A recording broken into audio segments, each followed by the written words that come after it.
Je m'appelle Corinne Morel-Darleux, je vis dans la Drôme, dans un petit village de montagne, et j'écris des livres. J'ai un peu le sentiment parfois d'avoir eu plusieurs vies avant celle-ci, puisque voilà, moi j'ai donc grandi à Paris, j'ai fait des études sans trop me poser de questions, c'est-à-dire que je suivais à chaque fois la filière qui était indiquée par mes profs, par mes parents aussi, qui avaient envie de mettre toutes les chances de mon côté. Moi j'ai grandi dans les années chômage, où il y avait encore cette idée qu'il fallait faire des études et le plus possible pour trouver un travail. Et donc je me suis retrouvée après le bac en prépa HEC, puis en école supérieure de commerce, sans trop me poser de questions. Et après, pendant plusieurs années, j'ai été consultante pour les entreprises du CAC 40. Donc j'ai animé des séminaires de direction stratégique pour Total Pétrochimie, pour Sanofi, pour GDF, pour Renault, voilà, pour toutes ces grandes entreprises du CAC 40. Et donc là, les choses ont commencé à se déliter. J'ai fini par démissionner de ce poste-là, avec l'envie de trouver une activité qui ait davantage d'utilité sociale. Et donc je me suis tournée vers la fonction publique territoriale. Et j'ai été embauchée à la mairie d'Ille-et-Lilas pour m'occuper du service des écoles.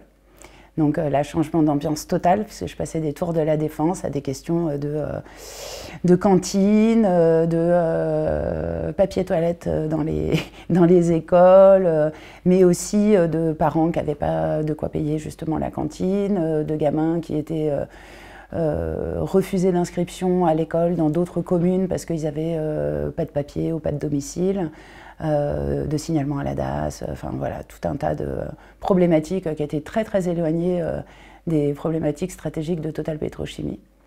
Et ensuite j'ai quitté la région parisienne pour m'installer dans la Drôme. Et au départ, c'était plutôt pour justement m'éloigner un peu de la ville, de la pollution, de la foule, des sollicitations. Donc j'étais plutôt dans un trip retour à la terre, presque de retrait en fait, par rapport à la société moderne. Et en fait ça a été totalement raté puisque c'était totalement concomitant avec la création du parti de gauche qui m'a happée au passage. Et donc j'ai fait partie de l'équipe de fondation du parti de gauche et je me suis retrouvée à la direction nationale pendant 10 ans. Donc avec beaucoup d'allers-retours entre la Drôme, Paris et puis tout le pays, en fait, beaucoup de déplacements. Suite à quoi j'ai aussi été élue conseillère régionale, donc j'ai fait 2 mandats en Rhône-Alpes puis en Auvergne-Rhône-Alpes, donc 11 années d'institution. Le dernier mandat étant dans l'opposition face à Laurent Wauquiez, donc c'est des années qui comptent triple. Et puis voilà, il y a quelques années, j'ai décidé de quitter la politique institutionnelle partidaire, donc j'ai quitté à la fois la France Insoumise, le parti de gauche, et puis la région, puisque j'ai fait mon mandat jusqu'au bout, mais je n'ai pas souhaité me représenter, je trouvais que 2 mandats c'était bien suffisant. Et j'ai commencé à écrire à ce moment-là. Ça fait seulement 15 ans que j'ai quitté Paris et que je vis dans la Drôme, donc dans un environnement beaucoup plus rural, beaucoup plus paysan, beaucoup plus chasseur aussi, plus montagnard.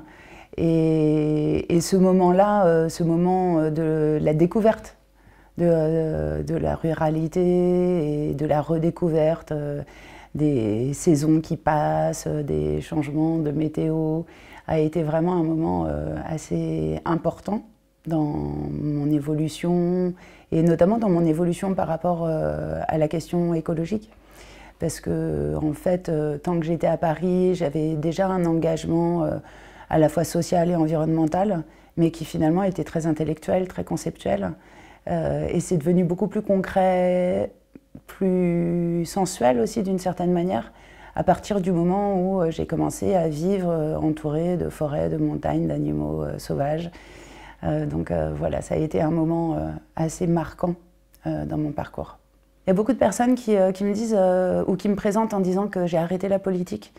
Et ça m'énerve beaucoup en fait, parce que c'est une manière très réductrice en fait d'envisager la politique. Moi j'ai l'impression de jamais en avoir autant fait que depuis que j'ai quitté les partis et les élections.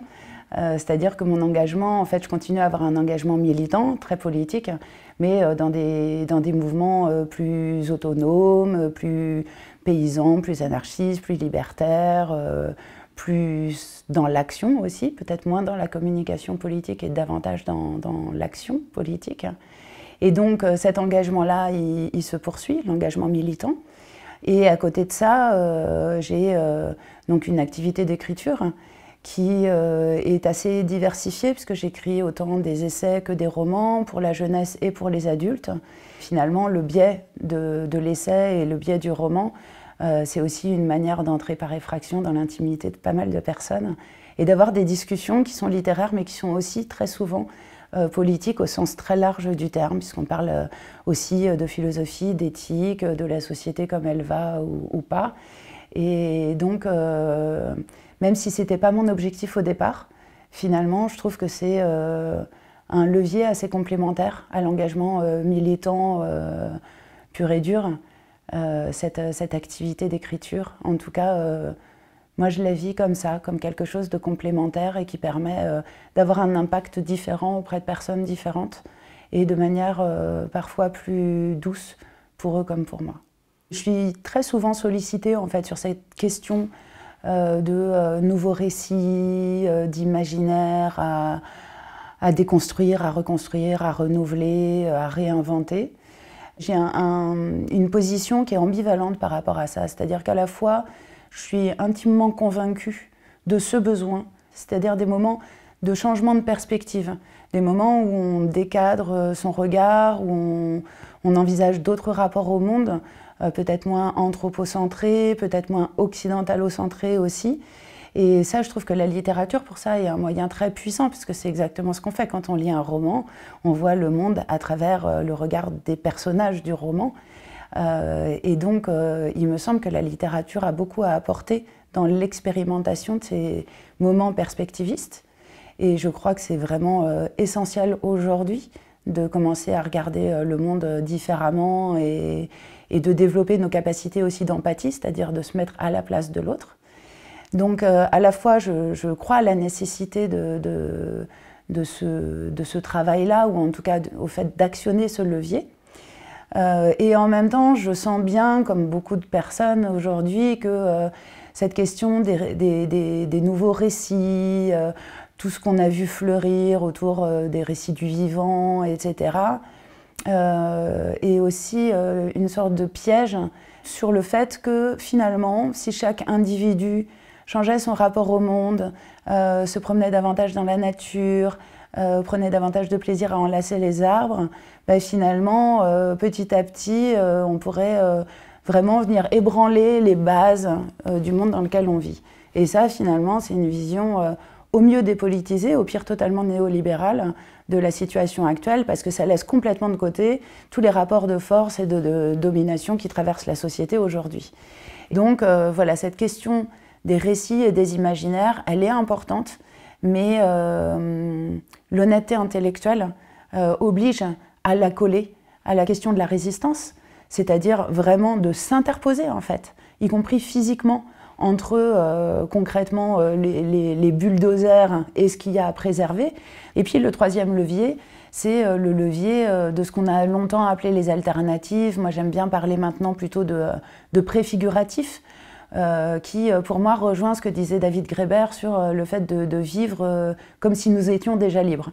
C'est-à-dire, c'est tout ce qui consiste à montrer, dès aujourd'hui, sans attendre une hypothétique arrivée au pouvoir ou un changement de législation ou que sais-je, qu'il est possible de vivre différemment.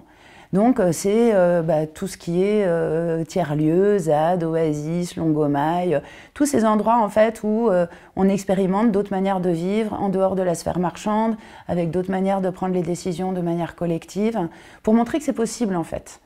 Et ces trois leviers-là, en fait, ils ne peuvent fonctionner qu'ensemble. Parce que si on n'est que dans la résistance, et encore plus avec la répression qu'on a aujourd'hui, en fait, on finit par s'épuiser, tout simplement.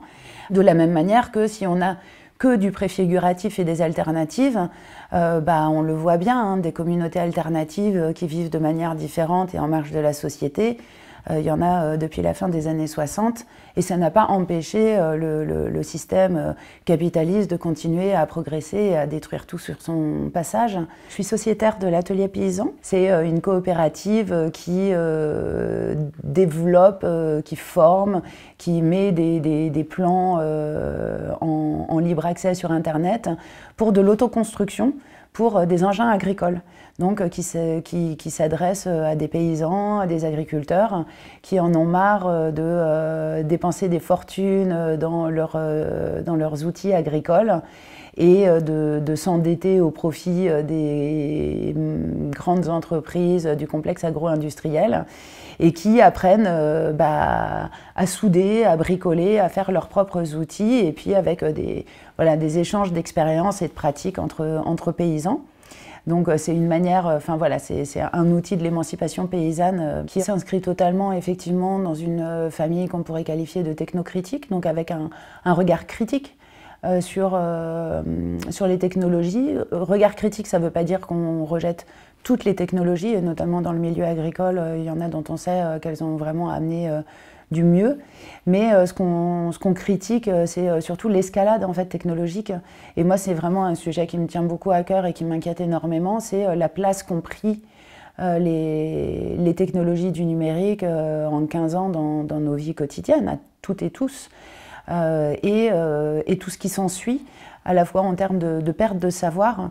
Moi, je suis franchement paniquée de voir à quel point il y a beaucoup de choses qu'on désapprend parce qu'on s'habitue à se reposer sur des algorithmes, sur des applications pour faire à notre place. Donc c'est une autre manière en fait de s'aliéner. Pendant longtemps, on s'est reposé pendant un temps sur des esclaves, puis sur des travailleurs sous-payés. C'est encore le cas aujourd'hui pour tout un tas de tâches qu'on n'avait pas envie d'effectuer et que donc on laissait à d'autres. Et puis là, le numérique devient une autre forme de béquille qui me paraît très dangereuse pour tout un tas de raisons. D'abord parce que c'est très addictif, on le sait, et que tout est fait pour que ça le soit et qu'on en soit dépendant même d'un point de vue affectif et émotionnel pour un certain nombre d'applications et de réseaux sociaux. Mais aussi parce que concrètement, c'est des technologies qui en fait sont extrêmement dépendantes de choses très matérielles. Même si on nous présente ça comme du virtuel, de la dématérialisation, en réalité c'est au contraire très pesant, très matériel. Il y a des gros tuyaux qui traversent les océans, il y a des serveurs qui doivent être refroidis en permanence, qui grignotent aussi des terres agricoles. Donc c'est une gabegie d'énergie, de matière, de métaux notamment, dont on sait que certains vont commencer à manquer dans les décennies qui viennent. Et du coup, je suis moi assez inquiète, non seulement de l'escalade technologique, mais aussi de ce qui risque de se passer le jour où les écrans vont s'éteindre. C'est-à-dire que je ne sais pas prédire quand ce sera, mais ce qui est sûr, parce que là aussi, comme dans plein de secteurs, on est sur un stock de matière qui est fini. Et donc un jour, en fait, un certain nombre d'usages ne pourront plus être assurés pour cause de pénurie d'un certain nombre de matières, et notamment de métaux. Et donc il me semble que tout le mouvement qu'on appelle low-tech, tout le mouvement aussi de l'autonomie politique et matérielle, tout ce qui consiste, comme le font les chantiers reprises de savoir par exemple, c'est hyper intéressant, tout ce qui consiste à réapprendre à s'organiser collectivement pour finalement, comme je le résume souvent d'une formule un peu provocatrice, mais apprendre à vivre sans État, sans pétrole et sans électricité, me semble être loin d'être du temps perdu en fait. C'est au contraire du temps retrouvé et surtout une manière d'anticiper en fait les chocs à venir qui me paraît loin d'être idiote, qui est potentiellement bénéfique dès maintenant en termes d'atténuation en fait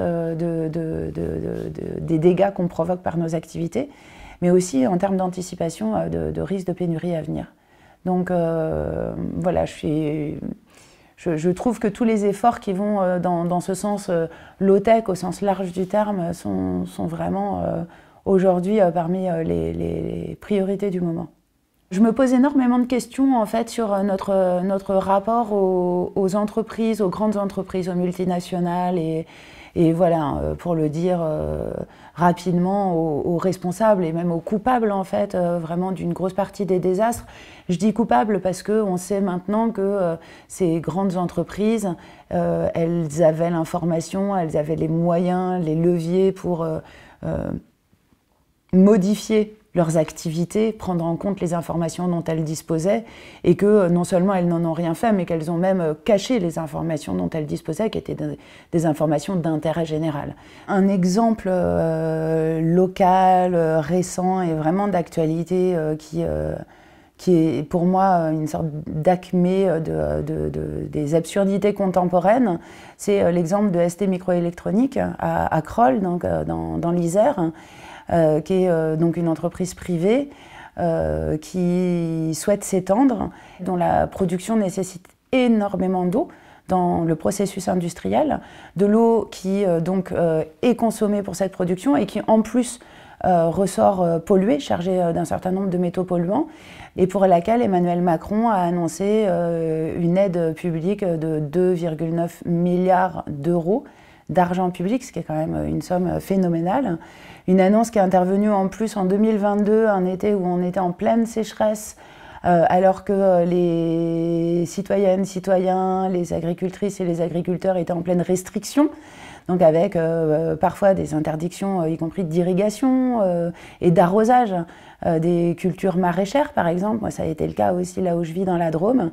Et à côté de ça, donc, on va financer sur de l'argent public l'extension d'une usine de puces et de semi-conducteurs, dont une grosse partie en fait est destinée à des usages militaires, de domotique ou en vue du déploiement de la 5G puis de la 6G. On a d'un côté des villages dans la région qui l'été se retrouvent ravitaillés par camions-citernes ou par des bouteilles d'eau en plastique fournies par la mairie parce qu'il n'y a plus d'eau potable, parce qu'il n'y a plus d'eau tout court. Et à côté de ça, de l'eau qui est utilisée pour des usages comme la 5G. Donc c'est là où je trouve qu'on manque quand même cruellement de débat public éclairé, argumenté. L'espoir, c'est vraiment un mot que j'ai banni de mon vocabulaire depuis quelques années, je crois. Moi, je ne me sens pas du tout remplie d'espoir. Et finalement, je trouve que c'est même pas un terme très opérant aujourd'hui. En fait, la question n'est pas de savoir si on a de l'espoir ou du désespoir. Je pense qu'on est toutes et tous un peu un mélange des deux. De la même manière que je ne réfléchis pas non plus en termes d'optimisme ou pessimisme. Pour moi, la question aujourd'hui, c'est vraiment avant tout une question de lucidité, c'est-à-dire un espèce d'impératif presque éthique de regarder les choses en face telles qu'elles sont et de repartir du réel et pas du monde tel qu'on voudrait qu'il soit. Donc impératif de lucidité. Et puis l'autre chose, c'est la question que je développe dans mon essai Plutôt couler en beauté que flotter sans grâce, sur la dignité du présent.